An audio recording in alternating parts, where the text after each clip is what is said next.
2020 সালে online platform ফেসবুকের মাধ্যমে নারী উদ্যোক্তা হিসেবে কাজ শুরু করেন টাঙ্গাইলের কানিজ ফাতেমা তানিয়া। তনয় ক্রিয়েশন নামে একটি ফেসবুক পেজ খুলেন। খুব অল্প সময়ে সফলতাও পান তিনি।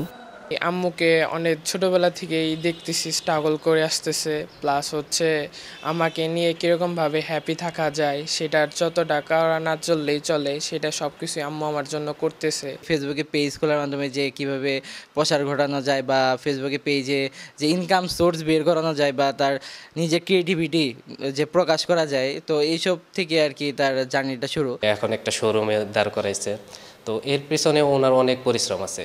কিন্তু ভাগ্যের নির্মম পরিহাস, 2021 সালের শেষ দিকে মরণব্যাধি ক্যান্সার তার সবকিছু মাটি করে দেয়। তবে দমে যাননি কানিজ। অদম্য মনোবলে 2024 সালের জুনে শহরের অভিজাত এলাকায় নিজস্ব ব্র্যান্ড তনয় ক্রিয়েশন নামে একটি শোরুম খুলেন। পেজ খুলে আমি পাত্রাইল কাপড় তাঁতিদের কাছ থেকে আমি ছবি আনতাম। মানে আমার 500 টাকা দিয়ে মূল কথা আমি একটা বিজনেস শুরু করি। আর অনলাইনটা ভালো হয়ে গেছে, তাহলে আমি যদি নিজের একটা শোরুম করতে পারি, তাহলে শোরুম করতে পারলে হয়তো আমি সেই চিন্তা ভাবনা থেকে আমি একটা শোরুম ওপেন করেছি। এখন মাসে তিনি আয় করেন 1.5 থেকে 2 লাখ টাকা, আর বছরে আয় 12 থেকে 15 লাখ। Desk report, channel 24।